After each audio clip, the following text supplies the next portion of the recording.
नमस्कार मित्रों, मैं सीए के अग्रवाल लीगल लेमरेज के इस चैनल में आपका स्वागत है। और एक बार इस वीडियो में आपका स्वागत है। और इस वीडियो में हम बजट 2023 के बारे में डिस्कस करेंगे, जो कि आज 1 फरवरी 2023 को वित्त मंत्री जी ने आज पेश किया है, जिसका effectively use for the assessment year 24-25 में होगा। फाइनेंशियल 23-24 के लिए जो बजट आज पेश किया गया है। वैसे तो आपने मीडिया में देख लिया होगा कि टैक्स क्लिप में काफ़ी चेंजेज आए हैं। और मॉडर्न पब्लिक, आज की पब्लिक, आम पब्लिक, जैसा कि इस बात से खुश है कि टैक्सेशन में छूट मिली है।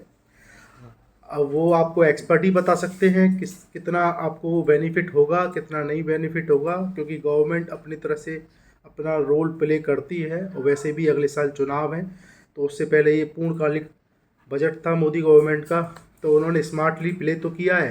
और उसका बेनिफिट कैसे आप उठा सकते हैं, तो कुछ पॉइंट मैं आपको रखूँगा, बाकी हम डिटेल में बाद में डिस्कस करेंगे, क्योंकि अदरवाइज ये वीडियो काफ़ी लंबी हो जाएगी।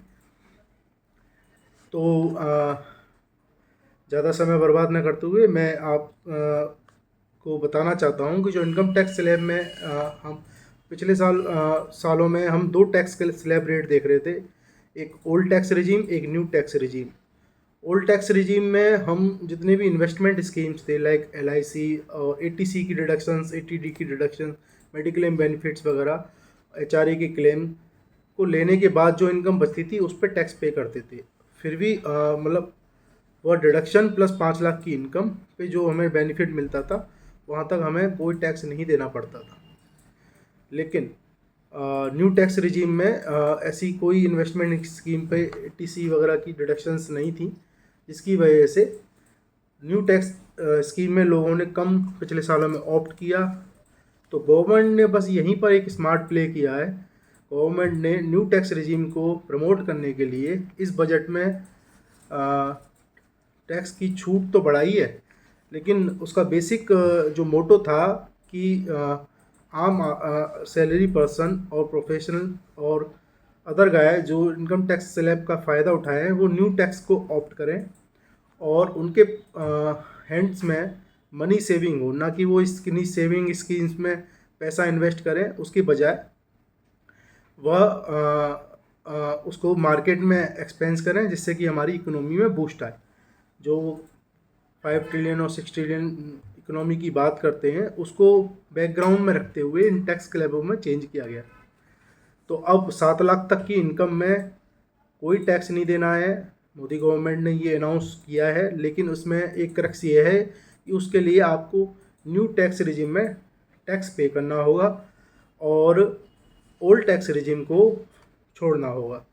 और बेनिफिट ये है कि पहले ओल्ड टैक्स रिजीम हमारी डिफ़ॉल्ट स्कीम थी।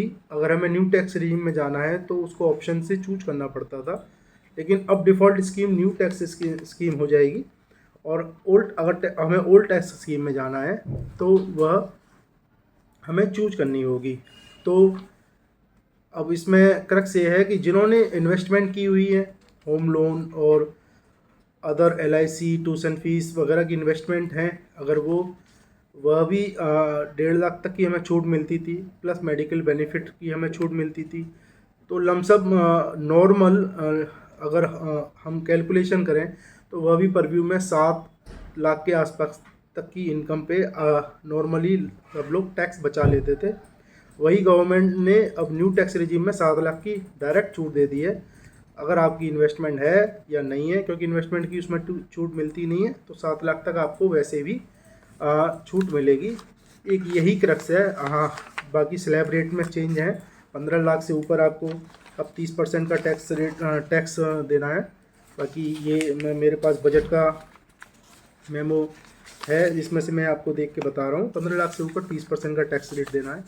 तो बेटर यही है, आप न्यू टैक्स स्कीम में जाइए, इन्वेस्टमेंट से बचिए और मार्केट में पैसा लगाइए। गवर्नमेंट की तो यही राय है।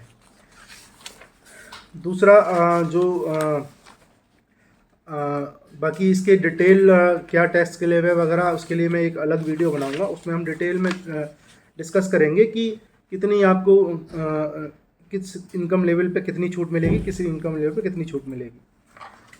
अब उसके लिए दूसरा उन्होंने जो रिबेट थी 87A की, जो हमें 5 लाख तक की मिलती थी, वो अब 7 लाख तक की मिलेगी अगर हम न्यू टैक्स स्कीम में जाते हैं। तो ये उसका क्रिस था। सेकंड, जो बिजनेस पर्सन है या प्रोफेशनल है तो उनको एक एग्जाम्पशन मिलती थी 44AD की, जिसमें लिमिट थी 2 करोड़ रुपए और 50 लाख रुपीज़ की लिमिट थी, जिसपे कि वो एक प्रजम्पटिव टैक्सेशन में बिना विदाउट एनी कंप्लाइंस अपना टैक्स गवर्नमेंट को पे कर सकते थे। लेकिन वो लिमिट अब बढ़ा के 3 करोड़ और 50 लाख से 75 लाख रुपए करने की गवर्नमेंट ने बजट में घोषणा की है। उसकी एक कंडीशन ये है कि जो आपके जो कैश एक्सपेंडिचर या कैश इनकम्स होंगी वो लिमिटेड टू 5% होंगी टोटल रिसीट के। यानी कि अगर आपका वॉल्यूम कैश का 5% से ज़्यादा नहीं है बिजनेस में, तो आप उस एग्जाम्पशन का फ़ायदा इस अनाउंसमेंट लेवल तक उठा सकते हैं, यानी 75 लाख और 3 करोड़ की टर्नओवर तक उठा सकते हैं। अब वो कितना प्रैक्टिकली बिजनेस में होता है वो आप सब जानते ही हैं। अब लोग अपने सीए से क्वेश्चन करेंगे, सर अब मेरी तो प्रेजेंटिव में कर दीजिए, लेकिन उसकी भी एक कंडीशंस हैं वो फॉलो करनी पड़ेंगी। और एक जो हमारा कैपिटल गेन स्कीम में बेनिफिट हमें सेक्शन 54 और 54F का मिलता था कि जो भी हम कैपिटल गेन प्रॉपर्टी को सेल करने में रेज करते हैं, अगर वो फिर से इन्वेस्ट करते हैं विद इन 1 ईयर और 2 ईयर, जैसे जैसे जो इस लिमिट है, तो वो हमें टैक्स की रिबेट मिल जाती थी कैपिटल गेन से, यानी हमें कोई टैक्स नहीं देना पड़ता था अगर हम सेम अमाउंट ऑफ इन्वेस्टमेंट करते हैं। लेकिन उसकी कोई लिमिट नहीं थी, जो कि गवर्नमेंट ने यहाँ पे मैक्सिमम कैप लिमिट अब 10 करोड़ रुपए कर दी है। यानी कि अगर आपकी प्रॉपर्टी की कीमत 10 करोड़ से ज़्यादा है जो आपने सेल की है और जो नई प्रॉपर्टी ली है, तो उस केस में आपकी जो मैक्सिमम लिमिट रहेगी वो 10 करोड़ रहेगी। यानी कि सेल आउट वैल्यू 10 करोड़ से ऊपर नहीं होगी, उतना ही आपका गेन माना जाएगा। तो आपको 10 करोड़ तक की प्रॉपर्टी पे छूट मिलेगी। ये उन्होंने एक नया बजट में प्रोविज़न लाया है। इसके अलावा एक प्रोविज़न है जो एक्यूमुलेटेड बैलेंस होता था एम्प्लॉइज़ का, वो 192 में टैक्सेबल हो जाता था। अगर 50,000 से ऊपर कोई पेमेंट कर रहे हैं तो वो मैक्सिमम मार्जिनल रेट पे हो जाता था अगर एम्प्लॉइज़ का पैन नहीं है, और अगर पैन है तो वो डिडक्ट हो जाता उस पर टैक्स। तो उस जो स्मॉल एम्प्लॉइज़ है जिनके पास पैन नहीं है, तो उस केस में गवर्नमेंट ने मैक्सिमम टैक्स रेट 20% का घोषित कर दिया, यानी मैक्सिमम मार्जिनल टैक्स रेट नहीं लगेगा। तो एक ये बेनिफिट है उन स्मॉल एम्प्लॉइज़ के लिए जिनकी सैलरी ज़्यादा नहीं है, लेकिन कई तरीके का इंसेंटिव या एक्यूमुलेटेड बैलेंस जब पे होता है तो गवर्नमेंट उस पर टैक्स काटती है। तो वो TDS जो है वो 20% से ज़्यादा नहीं कटेगा, और इनकेस पैन नहीं है तो एक ये बेनिफिट गवर्नमेंट ने दिया है।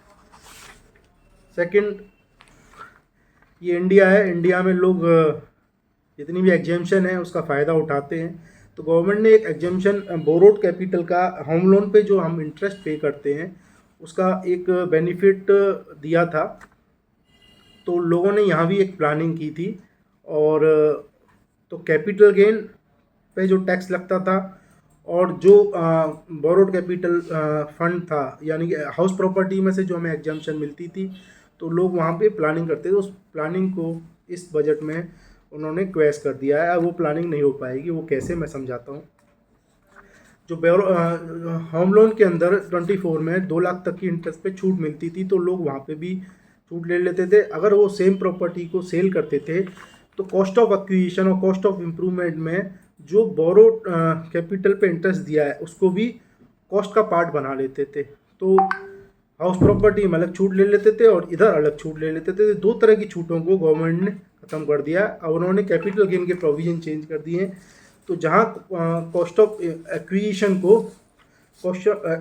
में सेक्शन 24B की जो डिडक्शन हमें मिलती थी इंटरेस्ट की, वो अब नहीं मिलेगी।